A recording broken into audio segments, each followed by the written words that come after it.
দৰ্শক আমাৰ কাৰণে ভগৱান যেতিয়া দৰ্শক মানে কি সংখ্যা বেছি হয় তেতিয়া নিশ্চয় কিবা এটা বেছি উৎসাহ এটা পোৱা যায় আৰু এই বছৰ সেই তেনেকৈ আহিছোঁ আৰু এটা মানে খুব আশা লৈ আহিছোঁ এটা হেঁপাহ লৈ আহিছোঁ যে দৰ্শকে আঁকোৱালি ল'ব নলবাৰীৰ দৰ্শকে যদি আঁকোৱালি লয় আমাৰ কাৰণে এটা খুব সৌভাগ্যৰ কথা খুব এক্সাইটমেণ্ট হৈ থাকোঁ নলবাৰী ৰাসত নাটক কৰিবলৈ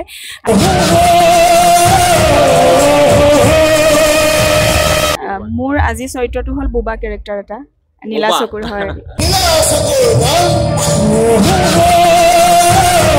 নমস্কাৰ মই ধৰ্মেন্দ্ৰ বৰ্তমান উপস্থিত আছোঁ ৰাজতিলক থিয়েটাৰৰ ভিতৰ ভাগত নলবাৰী শ্ৰী শ্ৰী হৰি মন্দিৰৰ যি ৰাস মহোৎসৱ এই ৰাস মহোৎসৱ উপলক্ষে আপোনালোকে জানে যে নলবাৰীত ভ্ৰাম্যমান থিয়েটাৰৰ এক প্ৰতিযোগিতা হয় আৰু সেই প্ৰতিযোগিতাত প্ৰতি বছৰে বিভিন্ন থিয়েটাৰে ইয়াত অংশ লয় আৰু এইবাৰো 10খন থিয়েটাৰ ইয়াত আমন্ত্ৰণ জনোৱা হৈছে তাৰ ভিতৰত বৰ্তমানে ৰাজতিলক থিয়েটাৰৰ ভিতৰ ভাগত আছোঁ আৰু বৰ্তমানে মোৰ লগত আছে আপোনালোক সকলোৰে পৰিচিত ৰাঘৈ নিতম দাদা আৰু তেখেতক এই মুহূৰ্তত স্বাগতম জনাইছোঁ মোৰ চেনেল পোহৰ অসমলৈ আৰু কি ক'ব এই নলবাৰী ৰাসক লৈ আৰু ভ্ৰাম্যমানৰ যি যাত্ৰা আপোনাৰ সেই যাত্ৰাক লৈ নলবাৰী প্ৰথমে মই সমূহ ৰাইজক শ্ৰদ্ধা জনাইছোঁ নলবাৰী ৰাস মহোৎসৱত নাটক কৰাৰ মজাই সুকীয়া আৰু এইবাৰো আহিছোঁ ৰাজতিলক থিয়েটাৰৰ সূত্ৰে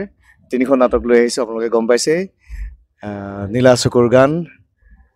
ৰাজপথৰ ৰাজকুমাৰী আৰু অভিযন্তা সেন্দুৰীয়া মন গতিকে ৰাইজৰ ইতিমধ্যে বিপুল সঁহাৰি লাভ কৰিছোঁ সমাদৰ লাভ কৰিছোঁ এইকেইদিনত যি দুদিন আমাৰ হৈ গ'ল আশা কৰোঁ বাকী থকা কেইদিনো খুব ৰাইজে দৰ্শকে খুব ভালদৰে আঁকোৱালি ল'ব আৰু সঁচাকৈ বৰ এটা বেলেগ ধৰণৰ আমি আছে এই বছৰ মই ভ্ৰাম্যমান থিয়েটাৰৰ লগত জড়িত বুলি ক'লে 20 বছৰ অতিক্ৰম কৰিছোঁ 2005-06 মই আৰম্ভ কৰিছিলোঁ ভ্ৰাম্যমান থিয়েটাৰ গতিকে এই ইমান এটা দীৰ্ঘ সময় কেনেকৈ পাৰ হৈ গ'ল ভ্ৰাম্যমান থিয়েটাৰৰ লগত জড়িত হৈ ভাবিবই নোৱাৰি আৰু তেনেকৈ যি সেই তেতিয়াৰ পৰা যি হয়তো প্ৰতি বছৰ আহিব পৰা নাই তথাপি ৰাস মহোৎসৱত নাটক কৰিবলৈ প্ৰায় আহিছোঁ প্ৰায়কেইখন থিয়েটাৰৰ লগতে আৰু এই বছৰ সেই তেনেকৈ আহিছোঁ আৰু এটা মানে খুব আশা লৈ আহিছোঁ এটা হেঁপাহ লৈ আহিছোঁ যে দৰ্শকে আঁকোৱালি ল'ব নলবাৰীৰ দৰ্শকে যদি আঁকোৱালি লয় আমাৰ কাৰণে এটা খুব সৌভাগ্যৰ কথা কেনে পাইছে দৰ্শকৰ পৰা সঁহাৰি কেনে পাইছে দৰ্শকৰ সঁহাৰি সঁচাকৈ বৰ মানিবলগীয়া প্ৰথম নিশাৰ প্ৰথম দৰ্শনীৰ পৰা খুব দৰ্শকে আমাৰ 2খন নাটক ইতিমধ্যে মঞ্চস্থ হৈ আছে 2টা দৰ্শনীত গতিকে দৰ্শকে ইমান ধুনীয়াকৈ যে আঁকোৱালি লৈছে সঁচাকৈ মানিব লাগিব মোৰ শ্ৰদ্ধা জনাইছোঁ পুনৰবাৰ আমি যেতিয়া সৰু আছিলোঁ আমি তেতিয়াৰ পৰাই ৰাঘৈ নিতমৰ দ্বাৰা তাক আমি টেলিভিশ্যনৰ পৰ্দাত চাইছিলোঁ আৰু তেতিয়াৰ পৰা চিনাকি সেই মুখখন এবাৰ ওচৰৰ পৰা চোৱাৰ হেঁপাহ আছিলে হয়তো সময় আৰু সুযোগ হোৱা নাছিল আৰু আজি সেই সুযোগটো যেতিয়া পাই গ'লোঁ সুযোগটো লোৱাৰ চেষ্টা কৰিলোঁ আৰু সদৌ শেষত আপোনালোকলৈ আহ্বান ৰাখিছোঁ যে যি 3খন নাটক নীলা চকুৰ গান আৰু ৰাজপথৰ ৰাজকুমাৰী আৰু তাৰ লগত আমাৰ নলবাৰীৰ স্বনামধন্য নাট্যকাৰ ধ্ৰুৱজ্যোতি শৰ্মা অভিযন্তাৰ সেন্দুৰীয়া মন এই 3খন নাটক চাবলৈ আহক ৰাজতিলকৰ মঞ্চত আৰু আমি যিখিনি ইয়াৰ পৰা জানিব পাৰিছোঁ তেওঁলোকৰ প্ৰচেষ্টা যথেষ্টখিনি তেওঁলোকে কৰিছে যিমানখিনি পাৰে যেতিয়া দৰ্শকৰ সংখ্যা বেছি হয় তেতিয়া কোৱা হয় যে শিল্পীৰ তেতিয়া মনৰ উৎসাহ বাঢ়ে নাটক কৰাৰ ক্ষেত্ৰত হয় দৰ্শক আমাৰ কাৰণে ভগৱান যেতিয়া দৰ্শক মানে কি সংখ্যা বেছি হয় তেতিয়া নিশ্চয় কিবা এটা বেছি উৎসাহ এটা পোৱা যায় আৰু কি ক'ম কৈছে দৰ্শক আমাৰ কাৰণে আৰু আছে যে থিয়েটাৰ বুলি ক'লে যে কিছুমান সাৰ্কাছ শব্দ আহিছিলে এইটো ইয়াতে দেখিব সেই শব্দটো ইয়াৰ লগত আহিব সেইবিলাক কথা নকওঁ প্ৰত্যেকৰ মনোভাৱ বেলেগ বেলেগ কোনোবাই কিবা ক'ব পাৰে কোনোবাই ক'ব লাগে সেই বিষয়ে মই ক'ব নোখোজোঁ কিন্তু কথা হ'ল কি আমি নাটক কৰি আছোঁ নাটকে কৰি যাম আৰু নাটকৰ মাজতেই জীৱনটো আগবঢ়াই নিম নিশ্চয়কৈ ৰাঘৈ নিতম দাই সুন্দৰকৈ কৈছে যে বিতৰ্ক হ'ব নালাগে আৰু থিয়েটাৰ সদায় থিয়েটাৰ হৈ আছে কোনোবাই যদি সেই শব্দটো ক'ব বিচাৰিছে সেই শব্দটো কোৱা উচিত নহয় বা দাদাই এই কথাটোত একমত নহয় সকলোকে আহিবলৈ অনুৰোধ জনাইছে আৰু নাটক চাবলৈ অনুৰোধ জনাইছে আমি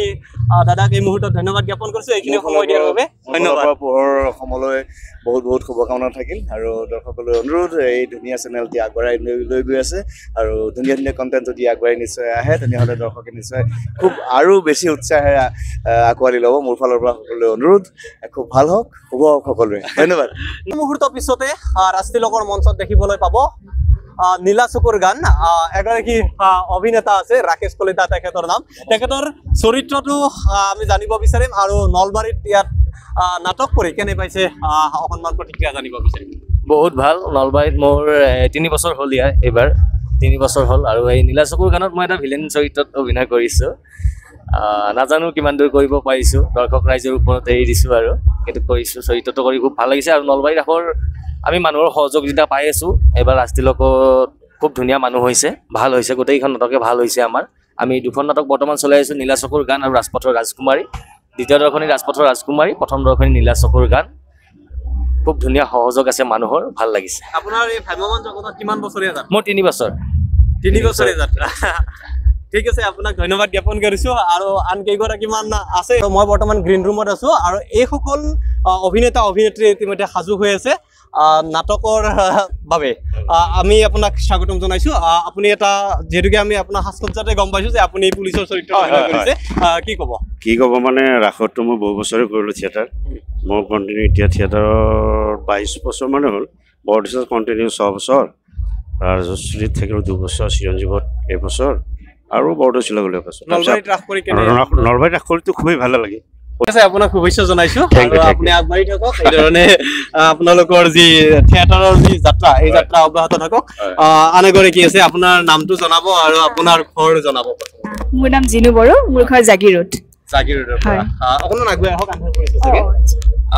কি ক'ব বিচাৰিব নলবাৰীত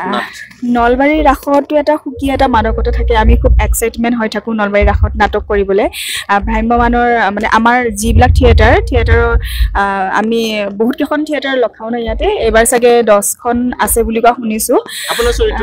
মোৰ আজি চৰিত্ৰটো হ'ল বুবা কেৰেক্টাৰ এটা নীলা চকুৰ হয় নীলা চকুৰ গানৰ নাটকখন এটা মানে বেলেগ ধৰণৰ এটা বেলেগ মানে এটা কেৰেক্টাৰ আৰু এনেকুৱা কেৰেক্টাৰ মই কৰা নাছিলোঁ এবাৰ মোৰ ফাৰ্ষ্ট অভিজ্ঞতা আৰু এই কেৰেক্টাৰটো মই নাটকৰ লগত এতিয়া মোৰ বহুত বছৰেই হ'ল নাটকৰ লগত জড়িত কিন্তু ইয়াতে ৰাসত মই যোৱা বছৰৰ পৰাহে কৰিবলৈ পাইছোঁ আগতে বহুত আগতে কৰিছিলোঁ যেতিয়াৰ পৰা মই আবাহনত সোমাইছোঁ তেতিয়া মানে আবাহনটো নলবাৰী ৰাসত অহা নাযায় মই যোৱা বছৰৰ পৰা আহিছোঁ আৰু নলবাৰী ৰাসত